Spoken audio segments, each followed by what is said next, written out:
Eu vou confessar uma coisa aqui essa noite. Esse assunto aqui é mais conhecido do que qualquer pessoa que já ouviu falar, mas eu acho que desde o primeiro dia que nós começamos as palestras aqui,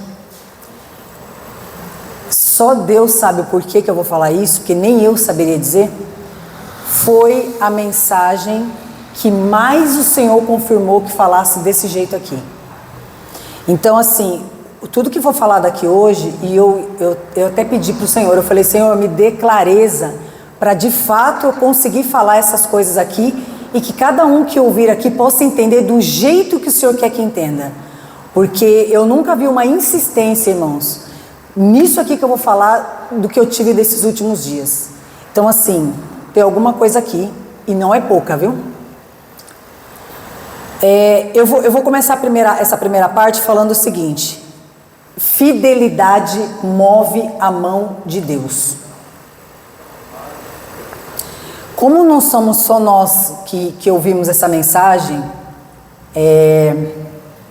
esses vídeos que a gente grava aqui acaba sendo compartilhado e às vezes está sendo assistido por pessoas que eu nem de fato imagino quem seja, mas sei que estão vendo e ouvindo. Então, às vezes, não é para ninguém daqui, mas é para alguém que vai ouvir. Eu gostaria que fosse daqui, porque isso aqui é extraordinário. Eu vou falar para vocês a parte bíblica e a parte real de uma vida totalmente real dos crédulos e incrédulos. Então eu escrevi assim, ó: vejamos alguns casos em que irei relacionar o perfil empreendedor aos fatos. E eu ainda vou acrescentar, e feitos também. Quem souber pode responder. E eu gostaria que soubesse até. Na Bíblia fala de uma pessoa que ela teve iniciativa. Ela teve uma visão de futuro. E antes de perguntar quem é essa pessoa, eu já quero trazer aqui para nós isso aqui. Para nós termos prosperidade. Estou falando de dinheiro agora no sentido isso aqui. Real. Você precisa primeiro ter isso aqui que essa pessoa teve. Iniciativa, visão de futuro. Ou seja, o meu negócio ainda é pequeno, ou eu não tenho tanto dinheiro, ou eu não tenho tanto conhecimento, ou eu ainda não tenho tanta perspectiva, mas eu tenho uma visão de futuro. Uma coisa é fato. Quando você tem a visão sobre algo, a gente já falou isso aqui. Pode vir quem vier, irmãos. Se você tiver clareza da visão que você está tendo, ninguém te para. Tá aí um monte de empreendedores que começaram na garagem das suas casas, começaram com um negocinho dentro da cozinha de casa e hoje tem impérios. Então, assim, na Bíblia teve uma pessoa que teve iniciativa, ela teve visão de futuro e foi até o fim. Quem arrisca dizer quem foi? Ela teve iniciativa e visão de futuro, porque realmente não estava vendo nada, mas foi. Não. Essa pessoa construiu algo. Então vamos lá. Noé teve iniciativa e visão de futuro. Ele construiu a arca. Ficam aí. Segunda pessoa. Quem foi essa pessoa? Ela teve organização e capacidade de planejar. Porque essa pessoa ela tinha que ter a organização. Peraí, como é que eu vou fazer esse negócio desse tamanho? E ela teve a capacidade de sentar e falar, deixa eu planejar. Para alguém ser empreendedor, ele tem que ter isso aqui: organização e capacidade de planejamento. Lembre-se que às vezes você não tem isso, então você vai, como um bom empreendedor e visionário, você vai procurar quem sabe fazer isso aqui e vai colocar na sua empresa. Você não vai deixar de colocar. Não é porque você não sabe que não vai ter. Quem foi essa pessoa que teve organização e capacidade de planejar algo?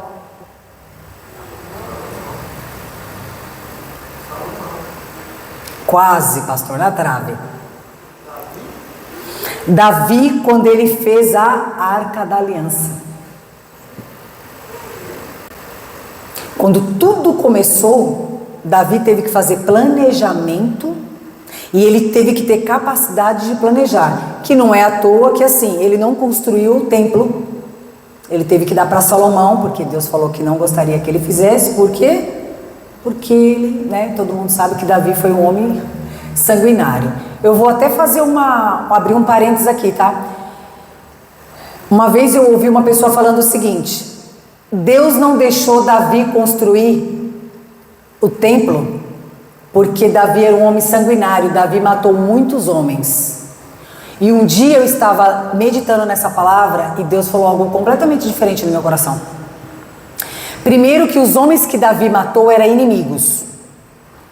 Até quando Davi ia para uma luta, para uma guerra, ele perguntava para Deus: eu só vou se o Senhor for comigo. Davi não matou ninguém desses homens na guerra que não era para ter sido ali entre ou eu ou você. Mas quando Deus falou para Davi que ele tinha, as mãos de Davi tinha sangue inocente, e é por isso que ele não iria construir o templo, é porque quem conhece a história de Davi sabe, ele fez uma pessoa adulterar, que foi Betseba, que foi a sua esposa, e o sangue de Urias, que era inocente, estava nas mãos de Davi. Porque Davi fez com que Urias fosse para frente da guerra, sem capacidade nenhuma de estar ali, naquela posição que ele estava, mas como ele queria que Urias morresse, para que tudo ficasse encoberto, o pecado dele, o que aconteceu? Simplesmente... Por isso que é perigoso, às vezes, a gente pedir para alguém fazer algo, mesmo sabendo que essa pessoa não tem a capacidade para fazer, clareza para fazer. E aí, sabe o que acontece? Como você não tem coragem de ir lá executar, você coloca qualquer pessoa lá para fazer. Porque você tem, às vezes, o pensamento de, se der errado, eu preciso achar um culpado. Então, assim, olha que interessante esse negócio. A Bíblia fala que Deus não tem por inocente o culpado e nem o culpado por inocente. Então, o fato de Davi ter provocado a morte de alguém inocentemente, aquele sangue estava nas mãos dele. Foi só um parênteses aqui. Do filho dele também. Do filho dele que morreu também por conta desse pecado. Exatamente. Deus poderia, como de fato eu creio que perdoou o pecado de Davi, e poderia ter salvo essa criança, né? Mas o fruto do pecado, talvez o olhar de Deus, né, pastor? Foi diferente, né? O salário do pecado é a morte. Por mais que as pessoas não creem nisso, o salário do pecado é a morte. Pode ser morte física, pode ser morte espiritual, pode ser morte emocional. Hoje eu fiquei muito triste com uma notícia que me deram de uma menina de 17 anos que tentou suicídio amarrando uma corda no pescoço e agora está numa UTI e só Deus sabe se vai sobreviver, se vai ficar sequelada. E quando eu vi a foto dessa menina assim, eu fiquei em choque. Uma menina linda, cheia de vida. O que será que aconteceu aí? Que ela realmente achou que não tinha mais razão para viver e simplesmente foi lá e tentou tirar a própria vida. Então a morte, ela não é só física, ela pode ser espiritual e emocional. Eu falo que toda pessoa que tenta o suicídio ou se suicida, a primeira morte que ela teve foi emocional, depois foi espiritual, depois veio para o físico. O físico é o último, entendeu? É aquilo que eu falei, né? Para dor física a gente tem remédio para tudo, irmãos. A ciência tem remédio para tudo. Ela pode não curar a doença, mas ela vai tirar você do sofrimento em algum momento. E por último, ela coloca você numa UTI, entuba você e vida que segue. Medicina, é isso aí. Agora eu quero ver tirar a doença, a dor da alma, né? Tirar a dor da alma e o negócio fica... Então vamos lá, quem teve a iniciativa foi Noé, quem teve a organização e capacidade de planejar foi Davi, e quem foi a pessoa que correu risco e assumiu uma responsabilidade que até então, para essa pessoa, esquece, ela não tinha experiência nenhuma. Mas nós estamos falando de empreendedorismo, ou seja, toda pessoa que vira para alguém e fala assim, eu vou empreender. Hoje eu ouvi um depoimento de uma pessoa, uma mulher maravilhosa, muito relevante também, digo financeiramente, né? Ela falou que ela tinha uma empresa, ela quebrou, foi trabalhar de CLT, não tem problema, vou trabalhar de CLT. E ela falou que ela não conseguia. conseguiu. Mesmo tendo um bom salário, mesmo tendo um cargo legal, porque ela tinha, né, ali experiência e tal, mas ela falou que o fato de ela ter uma jornada de trabalho fixa, um salário que era aquilo ali mesmo, é aquilo ali, você foi contratada para isso. Ela falou que não entrava mais na mente dela. Então, quando ela voltou para o CLT, que ela ainda insistiu, porque ela já achou, ela começou a duvidar da capacidade dela de empreender, porque ela quebrou a empresa. Mas graças a Deus ela falou que ela fez algo maravilhoso que eu vou falar aqui pra vocês. E vou falar uma coisa: se a gente copia o que dá certo, a chance de dar certo é grande, tá, irmãos? Copiar o que dá certo, a chance de dar certo é muito grande. Então, assim, ela falou, não vou trabalhar de CLT, eu não tenho esse perfil, não tenho esse espírito, eu vou empreender novamente. E graças a Deus ela fez isso. Hoje ela tá uma mulher muito bem sucedida, maravilhosa. Então, assim, eu fiquei muito feliz de saber essa história dela. Talvez eu até convide ela para fazer um Chaycast, porque eu achei muito... Sem contar que é uma mulher cheia de Deus. Ela fez isso aqui, ó, quando ela pediu as contas no CLT que estava garantido, para empreender novamente, ela fez isso aqui, ela correu o risco e assumiu a responsabilidade. Não, agora vai dar certo. E teve uma pessoa na Bíblia que fez isso. Aliás, eu amo a história dessa pessoa. Para mim foi um dos maiores empreendedores. Foi até falado aqui, pastor, ele já. Hoje. José. Eu falo que José foi tão surpreendente que José estava preso, pegaram ele lá na prisão, colocou ele na frente do faraó para ele revelar o sonho, certo? O cara entrou na sala como prisioneiro e saiu da sala como governador. Então José assumiu riscos e assumiu responsabilidade. Quando a gente faz isso no mundo empresarial, empreendedorismo no geral, você se destaca por si só, entendeu? E o último aqui. Quem foi que teve perseverança e capacidade de liderar? Esse aqui, então. Liderar. Vamos lá. Ele teve perseverança, ele não desistiu, embora todas as coisas cooperaram para isso, mas ele teve uma capacidade de liderança invejável. Moisés, durante a saga da libertação. Você acha que a gente tem que ter perseverança e capacidade de liderar quando a gente resolve empreender? Então vamos lá. Para empreender, eu preciso ter visão de futuro como Noé, eu preciso ter organização e capacidade de planejar como Davi, eu preciso correr riscos e assumir responsabilidades como José, e eu preciso ter perseverança e capacidade de liderar como Moisés. Ou seja, se nós analisarmos cada um desses 4 itens que nós falamos aqui, nenhuma dessas pessoas aqui eram robôs, não tinha inteligência artificial, não eram pessoas do além, eram seres humanos iguaizinhos a nós. Todas as personagens do Antigo e do Novo Testamento poderiam iluminar aspectos positivos ou não acerca do tema de empreendedorismo. Irmãos, a gente citou 4 pessoas aqui e 4 fases aqui que nós estamos resumindo. Por quê? Porque todas as pessoas aqui passaram perrengue. Todas as pessoas aqui tiveram dificuldades para poder assumir essa responsabilidade. Então, assim, a vida de Davi não foi fácil, de Noé não foi fácil, de Moisés não foi fácil, nenhum deles foram fáceis. Por quê? Uns foi chamado de louco, Noé foi um deles, nunca tinha chovido, então quando Noé falou que ia construir uma arca que viria o dilúvio, ele foi taxado como louco. Então, aqui, se alguém foi chamado de louco porque quis crescer com a empresa ou quis abrir um negócio, você é doido, para com isso. Então, é normal, Noé passou por isso.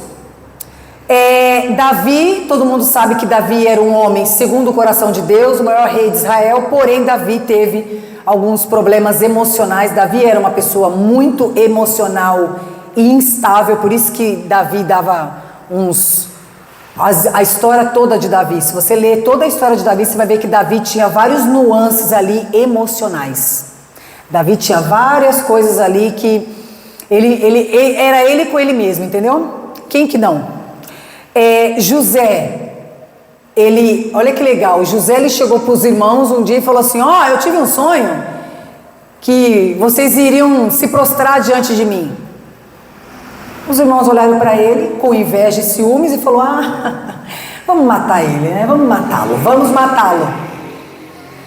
Sabe qual foi o erro de José aí? E esse erro, se eu fosse vocês, porque quando Deus colocou isso no meu coração, eu achei algo extraordinário. Sabe qual foi o erro de José? Falar além do que ele estava entendendo. Você pode contar do seu negócio para alguém: olha, eu quero abrir uma casa de doces, porque eu sei que todo mundo, de uma certa forma, gosta de um docinho. Aí você vai lá e conta isso. Isso é uma coisa. Agora você vira para a pessoa, você não tem nada ainda e fala assim: olha, eu fiz um planejamento de algo que eu quero construir, e assim, eu descobri que o açúcar na cidade de Limeira é mais barato. E aí eu descobri que se eu contratar, você dá de graça o jogo inteiro para pessoas que não vão te ajudar a construir nada, que vão colocar pedra naquilo que você está falando, que vão te desanimar, e pior, você pode estar dando para um concorrente aquilo que você ficou planejando, você foi deu de graça, porque você falou demais. Então assim, você vê, José, ele contou para os irmãos aquilo que de fato iria acontecer. Ele não teve discernimento de saber falar e saber se calar. Não, ele... Imaturidade. José sofreu por imaturidade. Quando nós começamos algo, também a gente cai porque é imaturo. E Moisés, todo mundo sabe, né? Moisés era simplesmente...